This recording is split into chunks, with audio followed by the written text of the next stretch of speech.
Hello friends, ఈరోజు ఈ వీడియోలో కర్ణాటక ఎగ్జామినేషన్స్ అథారిటీ వాళ్ళు కామన్ ఎంట్రన్స్ టెస్ట్ 2024కి సంబంధించి నోటిఫికేషన్ జనవరి 10వ తారీఖు ఆల్రెడీ రిలీజ్ చేశారు. ఈ నోటిఫికేషన్ కి ఎవరెవరు అప్లై చేయొచ్చు, ఎవరెవరు ఎలిజిబుల్, అంతేకాదు కర్ణాటక స్టూడెంట్సే అప్లై చేయాలా లేక నాన్ కర్ణాటక స్టూడెంట్స్ కూడా అప్లై చేయొచ్చా, ఎంపీసీ స్టూడెంట్స్ చేయాలా అలాగే బైపీసీ వాళ్ళు కూడా చేసే అవకాశం ఉందా, వీటికి సంబంధించిన డీటెయిల్స్ ఈ రోజు చూద్దాము. ఈ కామన్ ఎంట్రన్స్ టెస్ట్ కి సంబంధించి నోటిఫికేషన్ చూడాలి అంటే ఇక్కడ అఫీషియల్ వెబ్సైట్ లింక్ ఇచ్చానండి, kea.kar.nic.in.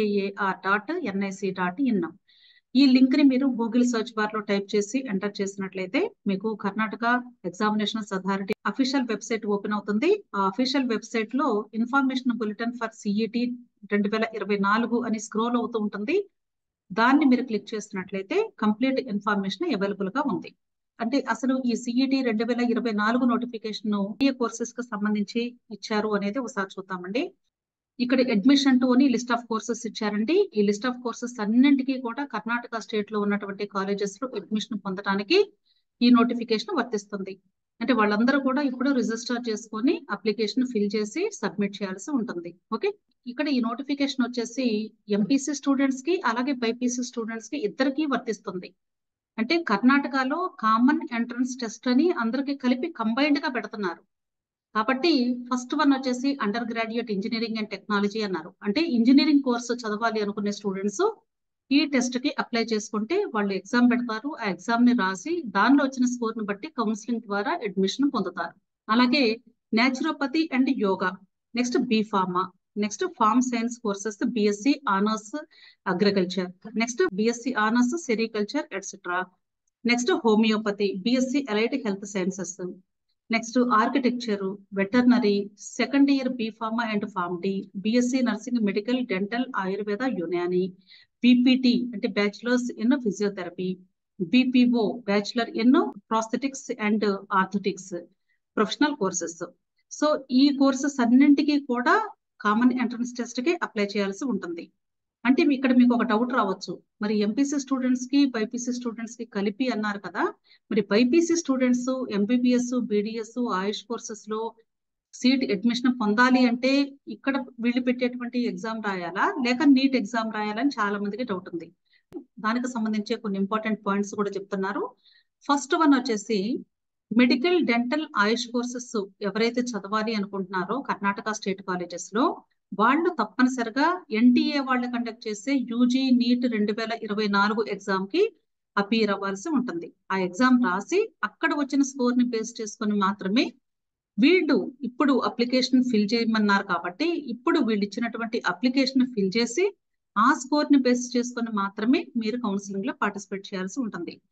యూజువల్ గా ఏంటంటే లాస్ట్ ఇయర్ వరకు ఎలా ఉండేదంటే ఫస్ట్ నీట్ ఎగ్జామ్ రాస్తారు, ఆ తర్వాత వచ్చినటువంటి స్కోర్ ని నెక్స్ట్ కౌన్సిలింగ్ టైంలో కర్ణాటక ఎగ్జామినేషన్స్ అథారిటీ వాళ్ళు నోటిఫికేషన్ ఇచ్చేవాళ్ళు కౌన్సిలింగ్ కి అప్లై చేసుకోండి అని.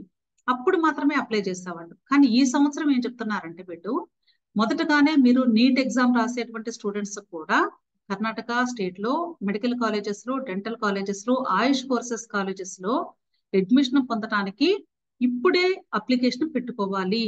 ఇప్పుడు పెట్టుకున్న తర్వాత ఈ నీట్ ఎగ్జామ్ రాసిన తర్వాత వచ్చినటువంటి స్కోర్ ని అలాగే నీట్ ఎగ్జామ్ రోల్ నెంబర్ ని ఆ రెండింటిని కూడా మీరు రిజల్ట్ వచ్చిన తర్వాత మరలా ఈ కర్ణాటక వెబ్సైట్ లోకి వెళ్ళి ఎంటర్ చేయాలి అని చెప్తున్నారు. అర్థమైంది కదా. అలాగే ఆర్కిటెక్చర్ కి అప్లై చేసేటువంటి స్టూడెంట్స్ ఎన్ఏటిఏ వాళ్ళు కండక్ట్ చేసేటువంటి ఎగ్జామ్ కి అపీర్ అవ్వాల్సి ఉంటుంది. నెక్స్ట్ పాయింట్ ఏం చెప్తున్నారంటే ఇప్పుడు అప్లికేషన్ పెట్టుకుంటేనే మీకు ఆ కోర్సెస్ అన్నింటిలో కూడా అడ్మిషన్ పొందే అవకాశం ఉంటుంది. మరలా మీకు సపరేట్ నోటిఫికేషన్ ఏమీ రాదు. అంటే పోర్టల్ మరలా ఎనేబుల్ అవ్వదు. అంటే మరలా నోటిఫికేషన్ రిలీజ్ చేయరు.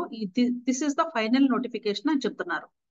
నెక్స్ట్ ఒకసారి నీట్ రిజల్ట్ వచ్చిన తర్వాత అప్పుడు మీరు ఎంబీబీఎస్ కి బీడీఎస్ కి ఆయుష్ కోర్సెస్ కి అప్లై చేసిన స్టూడెంట్స్ మీకు వచ్చినటువంటి స్కోర్ ని అలాగే మీ హాల్ టికెట్ మీద ఉన్నటువంటి రోల్ నెంబర్ ని మరలా కేఈఏ వెబ్సైట్ లోకి వెళ్ళి అక్కడ మీరు ఎంటర్ చేయాల్సి ఉంటుంది. ఓకే, అప్పుడే మీరు కౌన్సిలింగ్ లో పార్టిసిపేట్ చేయడానికి ఎలిజిబిలిటీ పొందుతారు. అర్థమైంది కదా. Next candidates must retain the following documents with them as reference for future correspondence. అంటే స్టూడెంట్స్ రిజిస్టర్ చేసుకుంటారు, అప్లికేషన్ పెడతారు. ఇప్పుడు అయితే ఆ తర్వాత మీరు వీటిని జాగ్రత్తగా ఉంచుకోండి అని చెప్తున్నారు కొన్ని. ఫస్ట్ వన్ వచ్చేసి at least 3 printouts of the finally submitted online application. ఇప్పుడు మీరు రిజిస్టర్ చేసుకొని ఆన్లైన్ అప్లికేషన్ ఫిల్ చేసి సబ్మిట్ చేస్తారు. ఆ ఫైనల్ గా సబ్మిట్ చేసినటువంటి ఆన్లైన్ అప్లికేషన్ దాన్ని 3 ప్రింట్అవుట్స్ తీసుకొని మీ ఫైల్లో పెట్టుకోమని చెప్తున్నారు. అది కౌన్సిలింగ్ టైంలో కూడా మీకు హెల్ప్ అవుతుంది అని చెప్తున్నారు. Next proof of fee paid. మీరు ఫీజు కూడా కడతారు ఇప్పుడు అప్లికేషన్ పెట్టేటప్పుడు. ఆ ఫీకి సంబంధించినటువంటి రిసిప్ట్ కూడా జాగ్రత్తగా మీరు ప్రింట్అవుట్ తీసుకొని పెట్టుకోండి. Next 2 to 3 copies of identical photograph that was scanned and uploaded on the online application. అంటే ఇప్పుడు మీరు అప్లికేషన్ ఫిల్ చేసేటప్పుడు మీ యొక్క ఫోటోగ్రాఫ్ ను కూడా అప్లోడ్ చేస్తారు. దాన్నే ఒక 2-3 కాపీస్ మళ్ళా ప్రింట్అవుట్ తీసుకొని, అంటే ఫోటో స్టూడియోకి వెళ్ళి అక్కడ కాపీస్ తీసుకొని పెట్టుకోమని చెప్తున్నారు. అంటే మీ దగ్గర ఉండాల్సిన ఫొటోస్ ఆన్లైన్ అప్లికేషన్ లో అప్లోడ్ చేసే ఫొటోస్ సేమ్ ఉండాలి. అంటే కౌన్సిలింగ్ కి ఇప్పటికి రెండింటికి కూడా అని చెప్తున్నారు. Candidate must ensure that mobile numbers, email address entered in the online application form are his her own. అంతేకాదండి, స్టూడెంట్ అప్లికేషన్ ఫిల్ చేసేటప్పుడు మీరు ఇచ్చేటువంటి మొబైల్ నంబర్స్ 2 ఇస్తారు. ఒకటి రిజిస్టర్డ్ మొబైల్ నంబర్ అంటారు, రెండోది ఆల్టర్నేటివ్ మొబైల్ నంబర్. అంటే ఫస్ట్ పని చేయకపోతే రెండోది కూడా వాళ్ళు యూజ్ చేసుకునేలాగా 2 అడుగుతారు. అలాగే ఈమెయిల్ అడ్రస్ అనేది స్టూడెంట్ పేరు మీద క్రియేట్ చేసినా పర్లేదు, లేదా పేరెంట్ దైనా పర్లేదు. కానీ ప్రిఫరబుల్లీ స్టూడెంట్ కి ఒక ఈమెయిల్ అడ్రస్ క్రియేట్ చేసి దాన్ని ఇవ్వండి. ఇవి మీ సొంత అయ్యి ఉండాలి, అంతేగాని మీ రిలేటివ్స్ కానీ లేదా తెలిసినటువంటి వ్యక్తులది ఎవరిది కూడా ఇవ్వద్దు. ఓకే. నెక్స్ట్ ఇక్కడ కొన్ని అబ్రివేషన్స్ కూడా ఇచ్చారండి. ఇక్కడ కామన్ ఎంట్రన్స్ టెస్ట్ అంటే సిఈటి. అంటే మనకి రిజర్వేషన్స్ కూడా ఉంటాయి కదా ఆన్లైన్ అప్లికేషన్ ఫిల్ చేసేటప్పుడు. ఆ రిజర్వేషన్స్ వాటి యొక్క కోడ్స్, అలాగే వాటికి ఫుల్ ఫామ్స్ కూడా ఇచ్చారనమాట. ఇక్కడ మీకు ఒక డౌట్ రావచ్చు, మరి అసలు ఈ అప్లికేషన్ ని కర్ణాటక స్టూడెంట్స్ పెట్టుకోవాలా, నాన్ కర్ణాటక స్టూడెంట్స్ కూడా పెట్టుకోవచ్చా? ఇది ఫస్ట్ డౌట్ మనకి. ఇక్కడ నేను చెప్పేది ఏంటంటే కర్ణాటక స్టూడెంట్స్ పెట్టుకోవచ్చు, అలాగే నాన్ కర్ణాటక స్టూడెంట్స్ కూడా అప్లై చేసుకోవచ్చు. కానీ కర్ణాటక స్టూడెంట్స్ కి మాత్రమే రిజర్వేషన్స్ వర్తిస్తాయి. నాన్ కర్ణాటక స్టూడెంట్స్ అందరూ కూడా ఓపెన్ కేటగిరీ కిందే. దాన్నే ఇక్కడ జిఎం అని ఇచ్చారండి. ఇక్కడ కోడ్ అంటే జనరల్ మెరిట్ అని అర్థము. ఈ కేటగిరీకి మాత్రమే వర్తిస్తారు. అంటే నాన్ కర్ణాటక స్టూడెంట్స్ అందరూ కూడా జిఎం అంటే జనరల్ మెరిట్ కేటగిరీ కిందే వర్తిస్తారు. ఈ రిమైనింగ్ కోడ్స్ ఏవి కూడా మనకి వర్తించవు. ఈ విషయం ప్రతి ఒక్కరూ గమనించండి. అంటే అర్థం ఏంటి?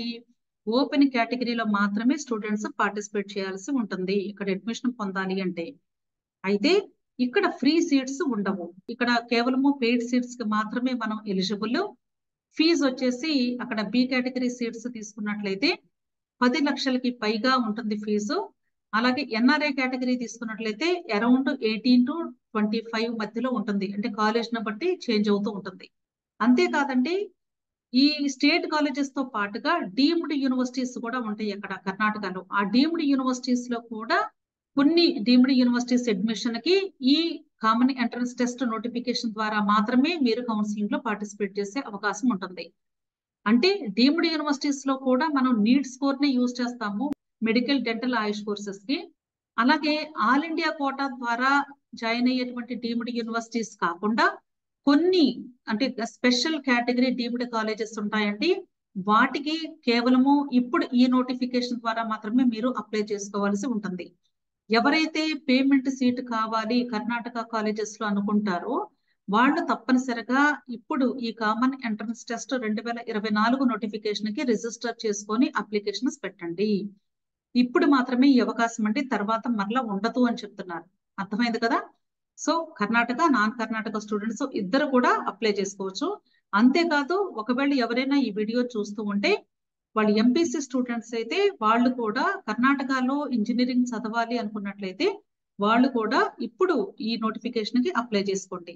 అలాగే ఆర్కిటెక్చర్ చేయాలి అన్నా సరే ఎన్ఏటిఏ వాళ్ళు పెట్టే ఎగ్జామ్ స్కోర్ ని బేస్ చేసుకొని మాత్రమే మీరు అడ్మిషన్ పొందే అవకాశం ఉంటుంది. కానీ ఫస్ట్ మీరు పెట్టాల్సినటువంటి అప్లికేషన్ ఈ సిఈటి అప్లికేషన్ పెట్టి తీరాల్సిందే. అర్థమైంది కదా? Next engineering course codes and course name. అంటే ఇంజనీరింగ్ కోర్సెస్ లో అడ్మిషన్ పొందడానికి అని కూడా చెప్పాను కదా. So A type of courses ఉన్నాయి అవైలబుల్ గా అనేది ఇచ్చారంటే చాలా కోర్సెస్ ఉన్నాయి మనకి. నవ్య డేస్ ఏంటంటే మనకి ప్లేస్మెంట్స్ కూడా ఈ కోర్సెస్ ను బట్టి చాలా మంచి అవకాశాలు లభిస్తున్నాయి. కాబట్టి ఎవరైనా సరే ఒకవేళ పేమెంట్ సీటు పొందగలిగే స్తోమత ఉంటే వాళ్ళు మంచి కోర్సెస్ లో జాయిన్ అవ్వాలి అనుకున్నట్లయితే డెఫినెట్ గా ఈ సిఈటి ఎగ్జామ్ కి అప్లై చేసుకొని అక్కడ కూడా చదువుకునేటువంటి అవకాశం పొందొచ్చు. ఓకే, సో ఇవన్నీ కూడా కోర్సెస్ అండి. మీరు తర్వాత ఇన్ఫర్మేషన్ బులెటిన్ లో ప్రతిదీ కూడా అవైలబుల్ గా ఉంది. ఆ ఇన్ఫర్మేషన్ బులెటిన్ లింక్ కూడా నేను ఈ వీడియో క్రింద డిస్క్రిప్షన్ లో పెడతాను. దాన్ని క్లిక్ చేసి మీరు ఓపెన్ చేసి చూసుకోవచ్చు. ఓకే, నెక్స్ట్ వన్ కూడా బీటెక్ కి సంబంధించినటువంటి list of courses. Next form science courses. Farm science courses లో బిఎఫ్ఎస్సి అంటే ఫిషరీస్ సైన్స్, అలాగే ఆనర్స్ అగ్రికల్చర్ బిజినెస్ మేనేజ్మెంట్, ఇట్లా డిఫరెంట్ కోర్సెస్ ఉన్నాయండి. ఫుడ్ టెక్నాలజీ ఉంది, అలాగే డీటెక్ ఉంది, బయోటెక్నాలజీ ఉంది, హార్టికల్చర్ ఉంది. ఇట్లా డిఫరెంట్ కోర్సెస్ మీకు ఏది కావాలి, మీకు ఏది ఇంట్రెస్ట్ ఉంది, ఒకవేళ అక్కడికి వెళ్ళి చదవాలి అనుకునే పిల్లలకే నేనండి చెప్తుంది.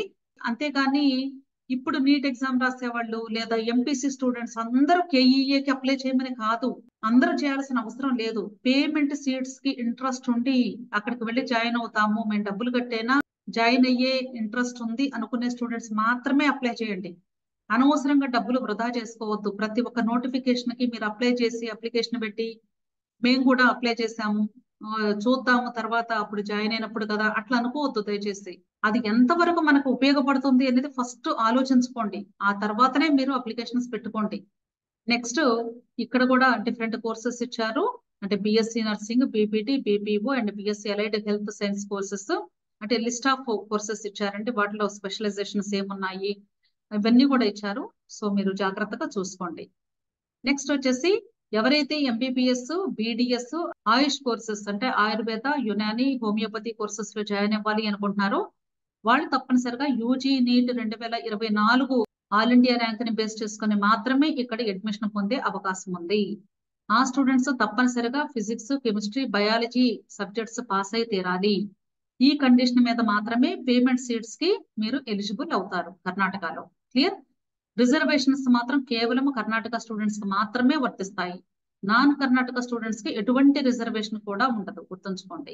Okay, next calendar of events for CET 2024. ఇక్కడ మనకి సిఈటి షెడ్యూల్ ఇచ్చారండి. అసలు ఏ డేట్ మనకి నోటిఫికేషన్ రిలీజ్ అయింది, ఎప్పటిలోగా అప్లికేషన్స్ పెట్టుకోవాలి, ఫీజు ఎప్పటిలోగా కట్టాలి, నెక్స్ట్ ఫర్దర్ ప్రాసెస్ ఏంటి, ఇవన్నీ కూడా అక్కడ క్లియర్ గా మెన్షన్ చేశారు. ఫస్ట్ ది వచ్చేసి hosting of information bulletin on the KEA website జనవరి 10వ తారీఖు ఆఫ్టర్ 11 AM. ఇది ఆల్రెడీ రిలీజ్ అయింది. సో ఇవి కర్ణాటక స్టూడెంట్స్ కు సంబంధించి ఎక్కువ ఉన్నాయండి డేట్స్ కు సంబంధించిన డీటెయిల్స్. మనకి అంటే నాన్ కర్ణాటక స్టూడెంట్స్ అయితే ప్రస్తుతానికి చేయాల్సింది రిజిస్ట్రేషన్ చేసుకొని అప్లికేషన్ పెట్టుకోవటము. జనవరి 10వ తారీఖు స్టార్ట్ అయిపోయింది ఆల్రెడీ. ఫిబ్రవరి 10వ తారీఖు అర్ధరాత్రి 11:59 లోపు మీరు రిజిస్టర్ చేసి అప్లై చేసుకుంటే సరిపోతుంది. ఫీజు ఒకవేళ లేట్ అయినా సరే పేమెంట్ కట్టడం ఫిబ్రవరి 14వ తారీఖు లోపు పే చేసుకోవచ్చు. క్లియర్? అలాగే details of subjects to appear for CET 2024 for various professional courses. ఇక్కడ సిఈటి ఎగ్జామ్ కి ఎవరైతే అపియర్ అవుతున్నారో అప్లికేషన్ పెట్టుకొని వాళ్ళు ఏ సబ్జెక్ట్స్ ని చదవాల్సి ఉంటుంది అనేది ఇక్కడ లిస్ట్ ఆఫ్ సబ్జెక్ట్స్ ఇచ్చారు, అలాగే కోర్సెస్ ఇచ్చారు. ఫస్ట్ వన్ వచ్చేసి ఇంజనీరింగ్ అండ్ టెక్నాలజీ కోర్సెస్ కు సంబంధించిన స్టూడెంట్స్ ఫిజిక్స్, కెమిస్ట్రీ, మ్యాథమెటిక్స్ ఈ 3 సబ్జెక్ట్స్ కి సంబంధించిన సిఈటి ఎగ్జామ్ రాయాల్సి ఉంటుంది. Next form science courses BSc agriculture, sericulture and horticulture etcetera. వీళ్ళు పిసిఎంబి అన్నారు. Physics, chemistry, maths, biology 4 subjects కూడా రాయాల్సి ఉంటుంది. Next bachelor of veterinary science and animal husbandry, naturopathy and yoga and BSc nursing, physics, chemistry, biology. అలాగే B Pharma second year B Pharma and pharm D ఈ courses కు సంబంధించి physics, chemistry, mathematics students, అలాగే physics, chemistry, biology అంటే ఈ 2 category subjects కూడా ఉంటాయి వీళ్ళకి. Next BPT, BSc allied health sciences, BPO courses. ఈ కోర్సెస్ కి అయితే నో ఎంట్రన్స్ ఎగ్జామినేషన్. వీళ్ళు సిఈటి ఎగ్జామ్ రాయాల్సినటువంటి అవసరం లేదు. ఓన్లీ వీళ్ళు అప్లికేషన్ పెట్టుకుంటే సరిపోతుంది. అంటే సిఈటి 2024 అప్లికేషన్ ఏంటంటే అది కొన్ని కోర్సెస్ కేమో ఎంట్రన్స్ ఎగ్జామ్ లాంటిది. అంటే ఆ ఎగ్జామ్ లో వచ్చిన స్కోర్ ని బేస్ చేసుకుని కౌన్సిలింగ్ ద్వారా అడ్మిషన్ లభిస్తుంది. కొన్ని కోర్సెస్ కి అయితే కేవలము కౌన్సిలింగ్ లో పార్టిసిపేట్ చేయడానికి మాత్రమే యూజ్ అవుతుంది అనమాట. ఆల్రెడీ ఇంతకు ముందు మనం చెప్పుకున్నట్లుగా MBBS, BDS, AYUSH courses architecture course, వాటికి ఈ సిఈటి ఎగ్జామ్ రాయాల్సిన అవసరం లేదు. అలాగే BPT, BSc allied health sciences, BPO courses, వీటికి కూడా ఈ సిఈటి ఎగ్జామ్ రాయాల్సిన అవసరం లేదు, కానీ అప్లికేషన్ అయితే పెట్టుకోవాలి. దేని మీద బేస్ చేసుకొని ఇస్తారు అడ్మిషన్ అంటే పియు అంటే పబ్లిక్ యూనివర్సిటీ ఎగ్జామినేషన్ ఉంటుంది కదా, స్టూడెంట్స్ ఇంటర్మీడియట్ ఎగ్జామ్ రాస్తారు కదా, ఆ ఎగ్జామ్ ని బేస్ చేసుకొని మాత్రమే, దానిలో వచ్చిన మార్క్స్ ని మెరిట్ ని బేస్ చేసుకొని మాత్రమే ఇక్కడ అడ్మిషన్ డైరెక్ట్ గా కాలేజెస్ లో లభిస్తుంది అని చెప్తున్నారు.